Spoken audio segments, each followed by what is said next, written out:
অখণ্ড সম্মেলনের পরম সম্মানিত সভাপতি মহোদয়, আমাদের সকলের আপনজন, বাংলাদেশ ভারতের প্রখ্যাত বাগ্মী কবির, অখণ্ড আদর্শের নয়নমণি, আমাদের সকলের আপনজন ডাক্তার শ্রীমৎ যুগল ব্রহ্মচারীজি মহারাজ আজকে প্রধান অতিথি, আজকের বিশেষ অতিথিবৃন্দ,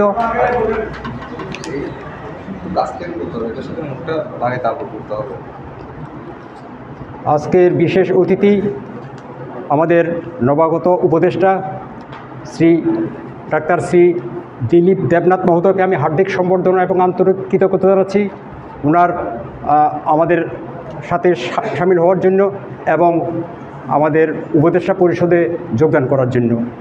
সাথে সাথে আজকের উপস্থিত সকল ভ্রাতা এবং সংগঠন কর্মীদেরকে আমি প্রণাম এবং জয়গুরু সম্ভাষণ জানাচ্ছি। আমি আমার বক্তব্য সংক্ষেপে শেষ করার জন্য চেষ্টা করব।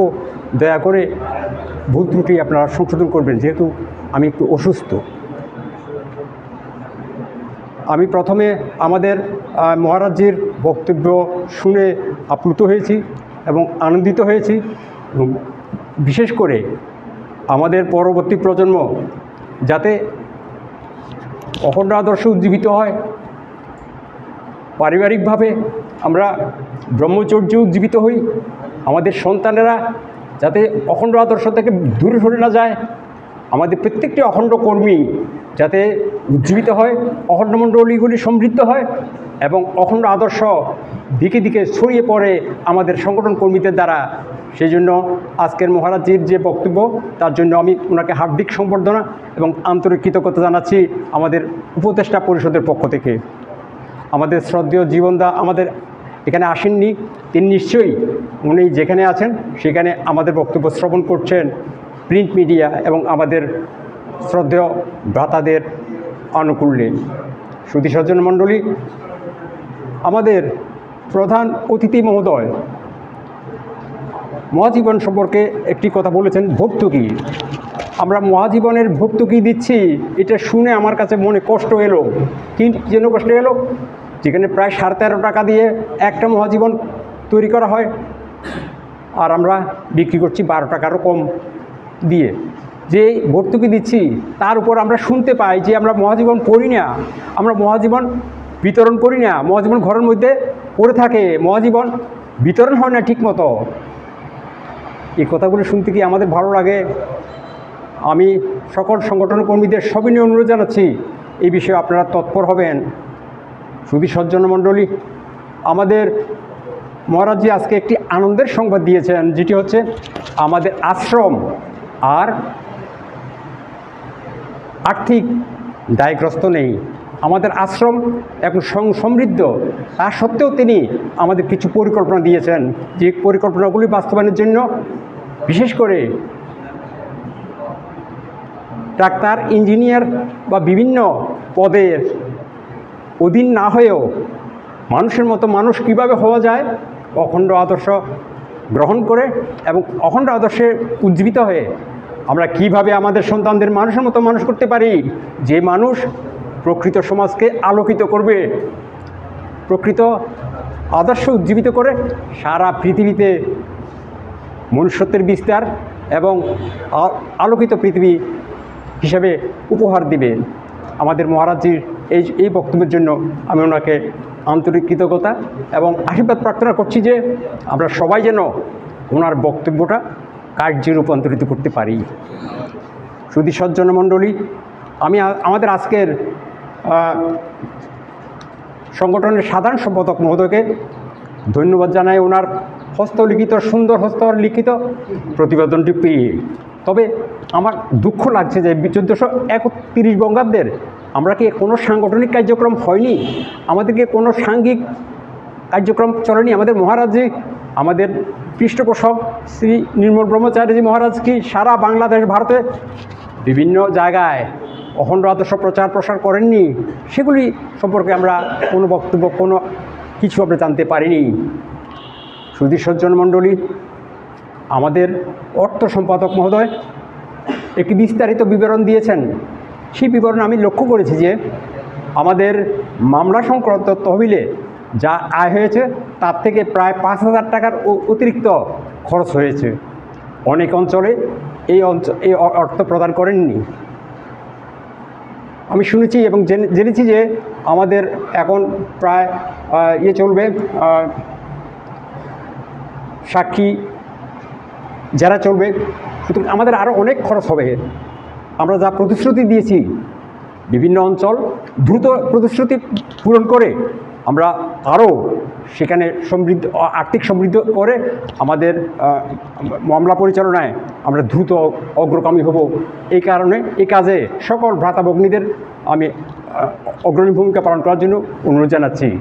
সুধী সজ্জন মণ্ডলী, আর্থিক প্রতিবেদনে আমি আরেকটা জিনিস লক্ষ্য করেছি যে আমাদের মহারাজজি অসুস্থ এবং অসহায় লোকদের জন্য ত্রাণ দেন। এছাড়া বন্যা এবং অন্যান্য জিনিসের জন্যও তিনি ত্রাণ দেন। বিভিন্ন অঞ্চল থেকে এই ত্রাণের জন্য একটি তহবিল গঠন করা অত্যাবশ্যক বাংলাদেশ অখণ্ড সংগঠনের নেতৃত্বে। সেই বাংলাদেশ অখণ্ড সংগঠনের এই আর্থিক প্রতিবেদনেও এই খাতটি থাকা দরকার যে ত্রাণ ও দুস্থ অসহায়দের জন্য তহবিল, এই তহবিলে কোন অঞ্চল কত অর্থ দিচ্ছে সেটা আমাদের জানা দরকার। সুধী সজ্জন মণ্ডলী, এরপরে আমার কিছু প্রস্তাব আছে, সেই প্রস্তাবগুলি আমি সংক্ষেপে জানাচ্ছি। আমাদের আশ্রম মহারাজ যে কথাগুলি বলছেন এবং যে আমাদের সংক্ষেপে আমাদের নতুন উপদেষ্টা ডাক্তার শ্রী দিলীপ দেবনাথ যে ব্রহ্মচর্য এবং পারিবারিক অখণ্ড আদর্শ উজ্জীবিত করার জন্য যে পরিকল্পনা দিয়েছেন, সেটি করতে হলে আমাদের প্রত্যেকটা অখণ্ড মণ্ডলীকে শক্তিশালী করতে হবে। প্রত্যেকটা অখণ্ড মণ্ডলীকে শক্তিশালী করতে হলে পূর্বাহ্নে প্রতি বৎসর চৈত্র মাসে আমাদেরকে কমিটি গঠন করতে হবে। এই নতুন কমিটি, আমরা নতুন কমিটি কয়টা গঠন করেছি সারা বাংলাদেশে? আমরা যতগুলি অখণ্ড মণ্ডলী আছি, আমরা কি বাবামণির নির্দেশ প্রতিপালন করি? আমরা বাবামণি বলছেন অখণ্ড মণ্ডলী যদি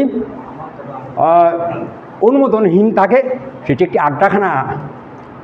আপনারা জানেন না নিশ্চয়ই, আপনারা দ্বিতীয় প্রেরণা 39 খণ্ডে আপনারা দেখবেন। এছাড়া বাবামণি বলছেন প্রতি বৎসর 1 বৎসরের জন্য অখণ্ড মণ্ডলী পুনর্গঠন হবে এবং এই পুনর্গঠন কমিটি বৈশাখ মাসে দায়িত্ব গ্রহণ করবে 1 বৎসরের জন্য। পরবর্তী সেই বছরে চৈত্র মাসে আগের কমিটির থেকে মনোনীত, আমি প্রস্তাব করছি যে মনোনীত উপদেষ্টা কর্তৃক নতুন কমিটি গঠন হবে, যদিও সেটা আমাদের সংগঠনের গঠনতন্ত্রে নেই। আমি প্রস্তাব করছি আমাদের গঠনতন্ত্র সংশোধন করে আজকে আমাদের জীবনদান নাই।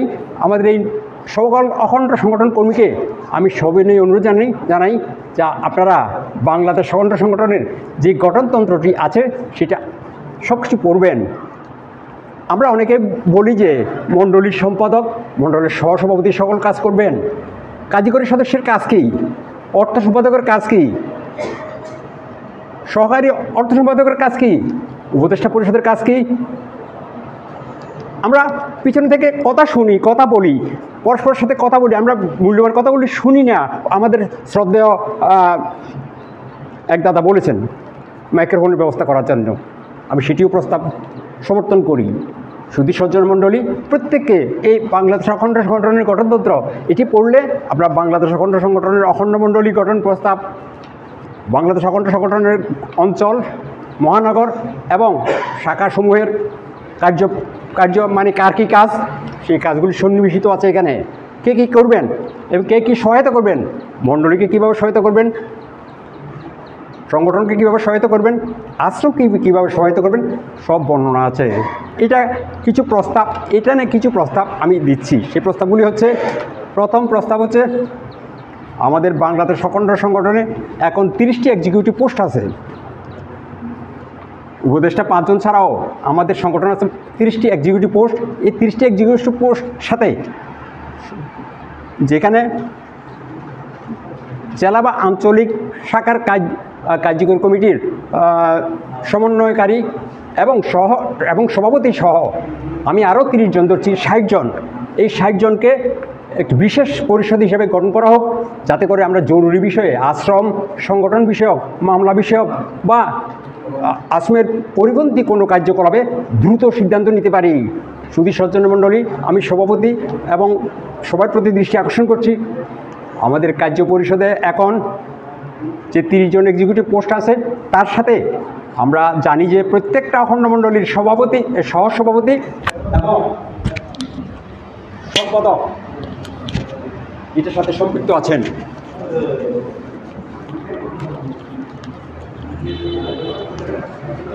পদাধিকার বলে আমাদের সহসভাপতি, মণ্ডলীর সহসভাপতি এবং গঠনতন্ত্রের সিদ্ধান্ত অনুযায়ী আমি প্রস্তাব করছি যে শুধুমাত্র প্রথম প্রস্তাব হলো মণ্ডলীসমূহের কমিটি গঠন হবে চৈত্র মাসে। কাদের দ্বারা? প্রত্যেকটা মণ্ডলীর কার্যকরী পরিষদের যত লোক আছে তারা ছাড়া বাইরের প্রবীণ এবং চিন্তাশীল অখণ্ডদের দ্বারা মনোনীত একটি উপদেষ্টা পরিষদ। সেই উপদেষ্টা পরিষদ অখণ্ড মণ্ডলীর কমিটি গঠন করবে চৈত্র মাসে এবং তারা দায়িত্ব গ্রহণ করবে বৈশাখ মাসে। তারপরে বাংলাদেশ, এটির মেয়াদ হচ্ছে 1 বছর। তারপরে শাখাসমূহ বাংলাদেশ অখণ্ড সংগঠনের বিভিন্ন জেলা, অঞ্চল, মহানগর, এই 3টি পৃথক পৃথক সংগঠন। এই সংগঠনগুলির পুনর্গঠন সংক্রান্ত গঠনতন্ত্রে বিশদ ব্যাখ্যা নেই। এটিও আমি প্রস্তাব করি যে কার্যকরী কমিটি ওই অঞ্চলের 5 জন থেকে 10 জন, সর্বনিম্ন 5 জন, সর্বোচ্চ 10 জন, 5 জন, 7 জন, 8 জন, 10 জন করা যায়, উপদেষ্টা গঠন করবেন। তারা নতুন কমিটি গঠন করবেন। সর্বশেষ আর যেগুলি আছে সেগুলি আমাদের গঠনতন্ত্রে আছে, যেমন বাংলাদেশ অখণ্ড সংগঠনের গঠনতন্ত্র, বাংলাদেশ অখণ্ড সংগঠনের গঠনতন্ত্র অনুযায়ী আমাদের উপদেষ্টা পরিষদ গঠন করবে কার্যকরী কমিটি এবং সেটার অনুমোদন দিবেন পৃষ্ঠপোষক মহোদয়, এটা আছে। এবং আর উপদেষ্টা পরিষদ বাংলাদেশ অখণ্ড সংগঠনকে গঠন করবে এবং সেটাও অনুমোদন দিবেন পৃষ্ঠপোষক মহোদয়। শুধুমাত্র আমি 2টি প্রস্তাব দিচ্ছি। একটি হচ্ছে অখণ্ড মণ্ডলী গঠন করার জন্য যদি কোনো সিদ্ধান্ত নেই, সেটা আমি বলছি যে একটা মনোনীত উপদেষ্টা মণ্ডলী কর্তৃক প্রত্যেক বছর করা হোক এবং জেলা শাখা, অঞ্চল শাখা, মহানগর শাখাও অনুরূপ করা হোক। আর আরেকটি প্রস্তাব হচ্ছে বিশেষ কোনো জরুরি কাজে আমাদের সারা বাংলাদেশের সকল এক্সিকিউটিভ বোর্ড, সকল কমিটির সদস্য মোট 360 জন, 360 জনকে ডেকে মিটিং করা, সিদ্ধান্ত নেওয়া খুব কঠিন ব্যাপার। তাই আমি অনুরোধ করছি যে আমাদের 30 জন এক্সিকিউটিভ মেম্বার প্লাস জেলা সমন্বয়কারীদের সভাপতি এবং সম্পাদক সহ মোট এই 60 জনকে, শুধুমাত্র 60 জনকে নিয়ে বিশেষ কার্যনির্বাহী পরিষদের বিশেষ পরিষদ গঠন করা হোক। সুধী সজ্জন মণ্ডলী, আমি সকলের সাথে একমত পোষণ করছি যে আমাদের সংগঠনটা শক্তিশালী হওয়া দরকার, মণ্ডলীটা শক্তিশালী হওয়া দরকার। মণ্ডলী যদি শক্তিশালী না হয় তাহলে আমাদের সব কার্যক্রম, এমনকি আমাদের মহারাজা যে কথাগুলো বলতেছেন সেগুলি আমরা বাস্তবে রূপায়িত করতে পারবো না। মণ্ডলীগুলি ঠিক মতো চলছে কিনা, অনুমোদন নিচ্ছে কিনা, আমাদের নতুন কমিটি গঠন হয়েছে কিনা তদারকি করবে কে?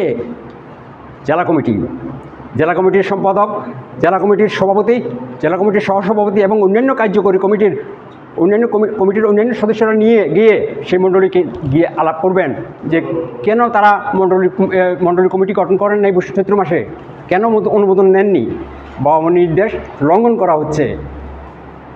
বামনী একথাও বলছেন যে 2য় শ্রেণীর অখণ্ড মণ্ডলীতে রূপান্তরিত হবে যদি অনুমোদনহীন থাকে। যা হোক, অনুরূপভাবে জেলা শাখাগুলিও প্রতি 2 বছর অন্তর অর্থাৎ বাতিল নীতি অখণ্ড সম্মেলনের আগে কার্যকরী কমিটি গঠন করতে হবে উপদেষ্টা পরিষদ কর্তৃক, সেটি আমার প্রস্তাব। এবং তারা বাতিল নীতি বাংলাদেশের কেন্দ্রীয় বাতিল নীতি অখণ্ড সম্মেলনের আগে বা পরে দায়িত্ব গ্রহণ করবেন। সুধী সজ্জন মণ্ডলী,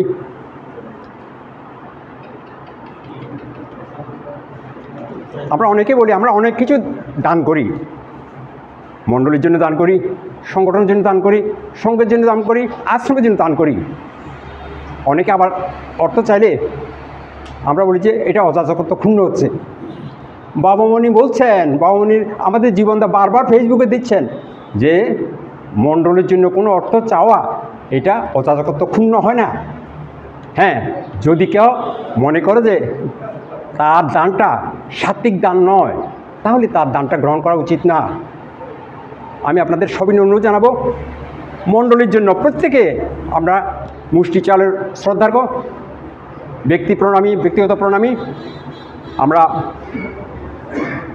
প্রতিদিনকার ত্যাগ সেটা আমরা মণ্ডলীর জন্য করবো। এছাড়া উৎসব, বিভিন্ন অনুষ্ঠান, মণ্ডলীর কার্যক্রম দ্রুত বাস্তবায়ন এবং বিভিন্ন কারণে আমরা মণ্ডলীর একটা ফান্ড গঠন করব, যে ফান্ড থেকে প্রতি বছর কেন্দ্রীয় ফান্ডে একটি অংশ আপনারা প্রেরণ করবেন, যেটা বাবামণির নির্দেশ। এই নির্দেশ প্রতিপালন করার জন্য সবাইকে অনুরোধ জানাচ্ছি। সুধী সজ্জন মণ্ডলী, বাবামণি হচ্ছেন, বাবামণি আমাদের সর্বস্বের দাবি করছেন, আমরা কতটুকু দিচ্ছি? বাবামণি তো বলছেন যত দিবি তত পাবি, so much given so much gain. কিন্তু আমরা তো মনে করি যে অনেক কিছু দিচ্ছি। আমরা ছিলাম ছনের ঘরে, টিনের ঘরে, এখন অট্টালিকায় বাস করি। আর বাবামণি আর আমাদের কী দিবেন? অনেক কিছু দিয়েছেন। বাবামণি বলছেন আমৃত্যু কাজ করার জন্য, ঘরে বসে অলসতার জীবনযাপন করার জন্য বলেননি। বাবামণি বলছেন আলস্য তোমাকে ভিক্ষুক করিবে, অলসতা পাপ, বসে থাকা পাপ। বাবামণি বলছেন work under certain best, after death may take you rest. সুধী সজ্জন মণ্ডলী, আর অধিক কিছু বলবো না, অনেকে অনেক কথা বলবেন। আমি শুধু আপনাদের অনুরোধ জানাচ্ছি, আমরা নিজের দায়িত্ব সম্পর্কে সচেতন হব, আমরা খুব আন্তরিক হব, প্রত্যেকটা কাজে আন্তরিক হব, এবং সবাই আমরা দ্রুত যাতে আমরা এই ঘরটা যেন আমাদের মণ্ডলীর সঙ্গের জেলা শাখার এবং বিভিন্ন কমিটির নেতৃবৃন্দ পূর্ণ হয়ে যায়, আমরা এই চেষ্টা করব ভবিষ্যতে। সবাইকে প্রণাম জানাচ্ছি। জয় গুরু।